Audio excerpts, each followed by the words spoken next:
Alors bonjour à tous, bonjour à toutes. Je vous propose dans cette petite vidéo d'avancer le travail que l'on a commencé sur la question de l'animalité. Je vous ai envoyé un questionnaire, certains y ont déjà répondu. Je vous invite vraiment à y répondre pour tous, pour que je puisse vous faire un retour ensuite sur vos écrits, hein. On a vu donc dans cette première partie du questionnaire la difficulté qui consistait à penser l'animal sur le modèle des expérimentations que font aujourd'hui les éthologues ou l'éthologie contemporaine. Une des grosses difficultés est qu'elle situe l'animal dans un champ d'expérimentation proprement humain. Et vous avez pu voir dans le questionnaire un certain nombre de difficultés qui font que finalement on ne sort toujours pas des problèmes sur lesquels nous nous étions arrêtés lorsque nous nous sommes vus, hein, à savoir, au fond, cette distinction entre l'homme et l'animal, ou peut-être ici entre l'homme et certaines espèces animales, hein, qui sont évidemment rejetées loin de la capacité du langage. Hein, comme par exemple dans le texte de Descartes, les huîtres, ou tout ce type, ces espèces-là d'êtres vivants qui n'ont strictement aucune capacité de communication telle que les éthologues veulent le montrer dans ces expériences. Alors pour moi, je vais vous envoyer un deuxième questionnaire dans lequel on va essayer d'approfondir un petit peu les thèses sur lesquelles on est en train de travailler. Mais ce qu'il est très intéressant que vous voyez déjà, c'est cet autre point de vue, hein, ce décentrement que l'on va devoir opérer pour ce pas de côté, pour prendre une perspective qui n'est plus celle de la comparaison entre ce qu'a l'animal, ce qu'a l'homme, plus exactement, ce qu'a l'homme et que n'a pas l'animal.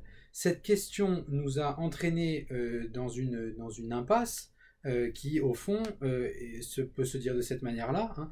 La science contemporaine, par ses expérimentations, a cherché à remettre en cause la distinction, la séparation que Descartes faisait entre l'homme et l'animal, et au bout du compte, on se retrouve avec un gros risque, ce risque étant que ces expérimentations nous montrent à nouveau qu'il y a bien une séparation entre l'homme et l'animal. Alors, est-ce un risque? Question, déjà, sur laquelle je vais vous inciter à réfléchir par la suite.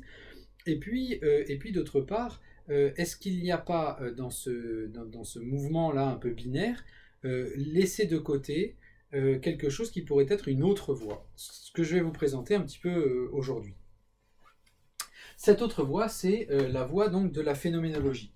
Alors ce mot est un peu compliqué comme ça quand on l'entend, mais en fait c'est quelque chose qui va être très simple.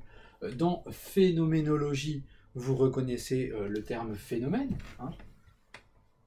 Alors ici, le phénomène a quelque chose, a un sens particulier. Vous vous doutez bien que la philosophie accorde beaucoup de poids au sens des mots et à leur définition, un phénomène, c'est quelque chose qui, ça vient du grec, hein, phainomenon, to phainomenon, qui veut dire hein, ce qui apparaît.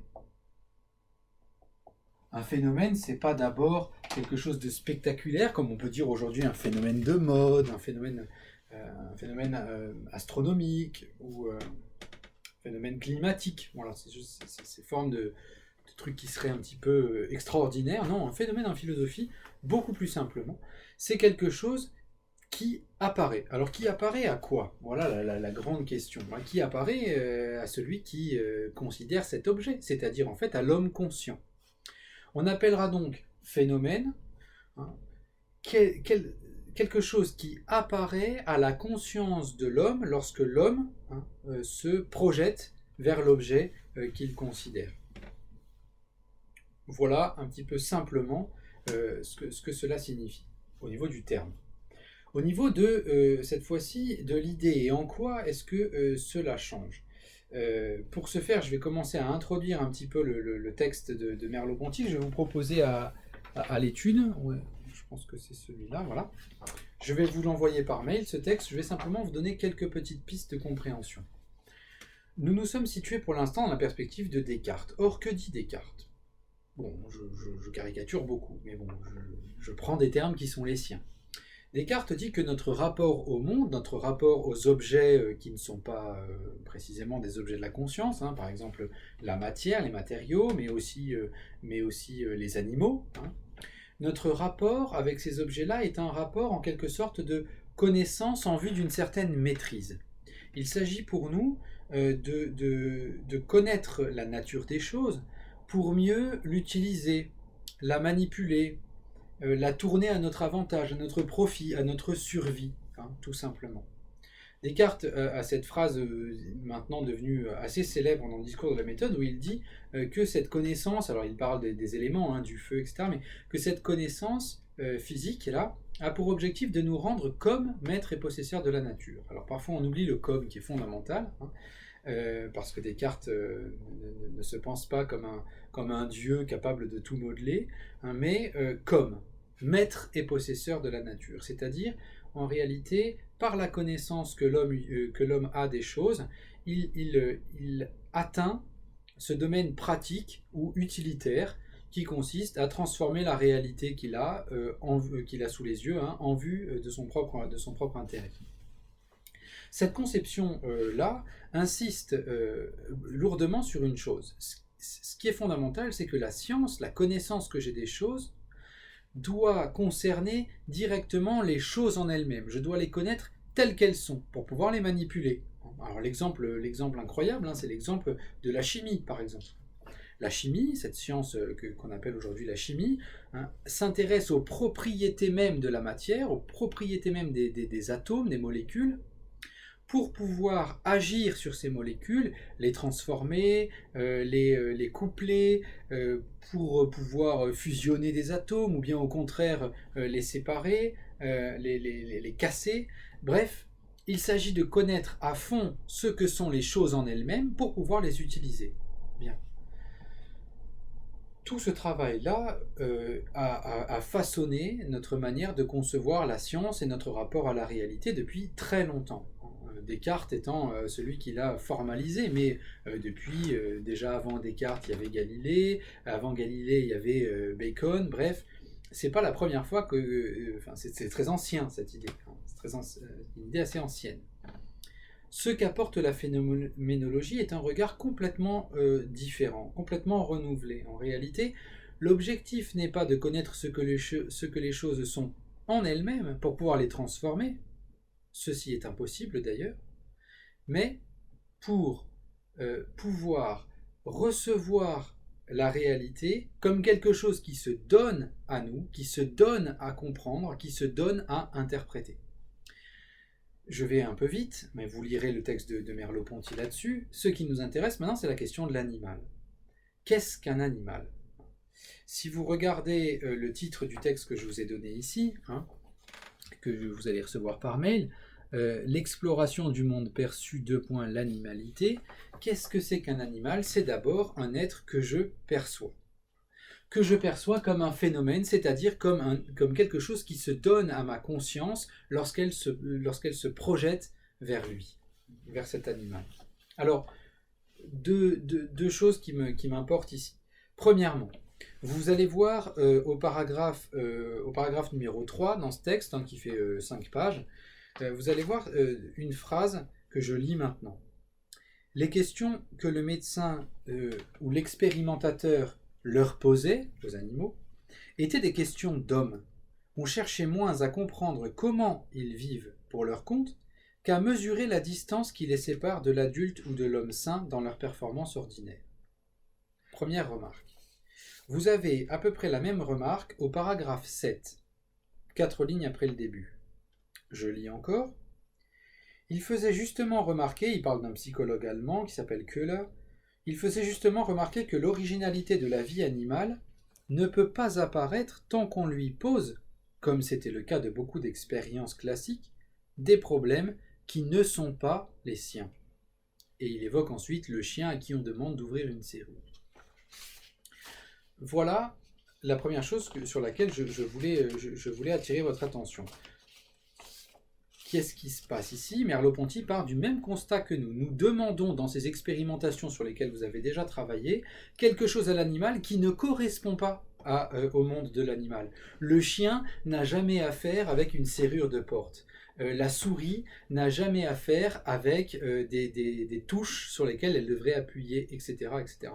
Toutes ces expériences que nous faisons ne sont que des manières pour nous de calquer notre propre grille de lecture du monde sur le comportement animal et de remarquer quelle distance il y a entre ces deux comportements, entre ces deux attitudes. Quelle va donc être la démarche de Merleau-Ponty? Je me permets maintenant de vous montrer, d'aller un petit peu directement au cœur du propos. Vous pouvez aller au paragraphe 6, à la fin du paragraphe 6. Le dernier paragraphe commence par « ainsi ». Je lis avec vous ce qui est dit ici. Ainsi, quoi qu'en dise peut-être une biologie mécaniste, le monde dans lequel nous vivons en tout cas n'est pas fait seulement de choses et d'espace. Certains de ces fragments de matière que nous appelons des vivants se mettent à dessiner dans leur entourage et par leurs gestes ou leur comportement une vue des choses qui est la leur et qui nous apparaîtra, si seulement nous nous prêtons au spectacle de l'animalité, nous coexistons avec l'animalité au lieu de lui refuser témérairement toute espèce d'intériorité. Grande thèse de ce texte, vous allez voir qu'il va développer pas mal de choses. Une des grandes thèses de ce texte, c'est que nous nous sommes intéressés à des facultés, à des capacités chez l'homme et chez l'animal, etc., que nous mettions en comparaison, sans nous intéresser au comportement. Alors, le mot comportement revient plusieurs fois, mais il donne une définition de ce qu'est ce comportement juste après, au paragraphe 8. Je vous lis encore les quelques lignes, tout ça vous le relirez, mais j'essaie de vous faire un petit peu rentrer dans cette analyse phénoménologique-là. Paragraphe 8, début. C'est parce que l'animal est le centre d'une sorte de mise en forme du monde. C'est parce qu'il a un comportement. C'est parce que dans les tâtonnements d'une conduite peu sûre et peu capable d'acquisition accumulée, il révèle en pleine lumière l'effort d'une existence jetée dans un monde dont elle n'a pas la clé, etc., etc. Que veut dire ici le comportement animal, l'étude du comportement animal, ou l'étude du style, comme il dit au départ, dans le premier paragraphe, un certain style. Qu'est-ce qui est là au cœur? Au cœur, c'est l'attitude qui consiste à recevoir de l'animal ce qu'il nous laisse voir de sa propre mise en forme du monde, de son propre effort, pour reprendre les termes, pour donner d'une certaine manière à ce monde une certaine forme de cohérence. Alors évidemment, Merleau-Ponty ne va pas dire, au fond, l'homme et l'animal n'ont strictement aucune différence, on peut tout à fait les comparer. Non, il ne dit pas ça. Vous relirez bien attentivement le texte et vous verrez qu'il va montrer les dissemblances. Mais ce qu'il dit, c'est que il est nécessaire de retrouver une certaine attitude intellectuelle par rapport à l'animal, et que cette attitude intellectuelle ne consiste pas à en faire un objet de science expérimentale, mais bien davantage à en faire un objet, un sujet presque, d'observation, de compréhension, d'interprétation, en quelque sorte. Il s'agit pour nous également d'entrer dans cette manière dont l'animal fait monde, en quelque sorte. Dans ce monde imparfait, certes, pas complètement sensé comme celui des humains, mais monde qui a tout à fait sa pertinence dans l'attention que l'on prête à l'animal. Alors, ça c'était la grande thèse de ce passage. Là où ce texte m'intéresse encore, et je vous laisserai prolonger cette thèse-là, c'est que si vous observez bien, et puis je vais laisser le texte pour l'instant, allez dans un rayon de bouquins pour enfants, petite enfance, des petits enfants. Vous allez aller à la FNAC, vous allez aller dans n'importe quelle librairie qui a un gros stock, et vous allez regarder les titres. Et de quoi vous allez vous apercevoir? Eh bien qu'à chaque fois, ce sont des animaux. Tous les bouquins pour enfants portent des noms sur des animaux. Alors, ça peut être le loup, ça va être le poussin, ça va être le machin, bref. Tous ces animaux qui sont en fait l'imaginaire complètement familier des enfants, et qui, pour Merleau-Ponty, lorsqu'il analyse ce fait-là, nous intéresse particulièrement. Pourquoi? Parce que l'animal représente quelque chose. Je reprends le texte quand même parce que cette phrase est magnifique. Donc la phrase que je vous ai citée, je l'ai arrêtée avec etc. là, et je la termine. C'est sans doute parce qu'elle nous rappelle ainsi nos échecs et nos limites que la vie animale joue un rôle immense dans les rêveries des primitifs comme dans celle de notre vie cachée. Très important. La manière dont nous rejetons, dont nous avons rejeté l'animal, dit peut-être, et je vous laisserai l'analyser, quelque chose de notre propre rapport à ce qui, dans notre vie, n'est pas parfaitement cohérent, n'est pas parfaitement explicable, mais relève de quelque chose qui est en nous inconnu. Alors, juste après, dans ce texte, Merleau-Ponty cite Freud. Alors c'est très intéressant, je ne vais pas trop développer parce qu'il ne faut pas que la vidéo soit trop longue, mais si vos questions vont dans ce sens, j'essaierai de faire un prolongement peut-être dans cette direction-là. Une des notions, je note juste ça en passant, une des notions sur laquelle Freud réfléchit beaucoup et construit pas mal de ses raisonnements, est la notion qu'on a traduite en français d'inquiétante étrangeté. Inquiétante étrangeté, Unheimlichkeit en allemand. Qu'est-ce que ça veut dire cette expression-là? Eh bien, ça veut dire que il y a quelque part dans ce qui nous effraie, dans ce que nous mettons à distance, quelque chose qui nous est familier, mais que nous avons rejeté, refusé, en langage freudien, refoulé. Pourquoi ça m'intéresse cette allusion à Freud? Parce que dans ce texte, vous allez voir que Merleau-Ponty mélange, c'est pas le bon terme, mais évoque à côté de l'animal des figures comme également le fou, ou bien le barbare, le sauvage. Des figures que vous connaissez maintenant bien puisqu'elles sont au cœur du programme. Je pense même qu'on peut comprendre tout ce chapitre, toutes ces représentations du monde et ce rapport à l'altérité, à l'autre homme et à l'animal, comme, à la lumière en tout cas, de cette notion-là. Il y a quelque chose dans cet être vivant qui est l'animal, dans cet être vivant qui est le barbare ou le sauvage, dans cet être vivant qui est le fou, quelque chose qui nous effraie, parce que précisément nous reconnaissons inconsciemment quelque chose dans cette attitude-là que nous avons précisément refoulé. Quoi? Cette incohérence. L'incompréhension que nous avons d'une certaine partie de notre propre comportement à nous. Ceci, nous le trouvons donné à notre conscience comme un phénomène dans la vie de l'animal. Et c'est peut-être ceci, dira Freud, ou dira Merleau-Ponty ici en l'occurrence, c'est peut-être ceci qui nous a fait prendre ce regard de distance par rapport à ces êtres que sont les animaux. Voilà, alors je vous laisserai continuer ce texte. Vous avez 6 ou 7 pages de lecture, mais Merleau-Ponty c'est extraordinaire. Dans les causeries en tout cas, qui sont même accessibles sur internet, si elles vous intéressent, je pourrais vous donner toutes les causeries. Ce sont des textes magnifiques, très bien écrits, vraiment vous apprendrez beaucoup, même si parfois c'est un peu difficile, mais vous apprendrez beaucoup en lisant un auteur comme Merleau-Ponty, en tout cas dans les causeries. Certains de ces textes sont beaucoup plus difficiles, mais ceux que je vous propose là le sont beaucoup moins. Donc voilà, je vous laisserai continuer, je voulais juste vous montrer cette manière d'entrer dans la question, et essayer de voir quel prolongement ça peut produire un petit peu chez vous. Voilà, il me reste juste à vous souhaiter bon courage, bon travail, à continuer. Je vous rappelle que je suis toujours disponible pour répondre à vos questions par les messages de la boîte mail, par les messages qu'on a pour l'instant mis en place au micro-lycée de Sénart. Et puis voilà, je vous souhaite toujours d'aller très bien, vous et vos proches, et je vous dis à très bientôt.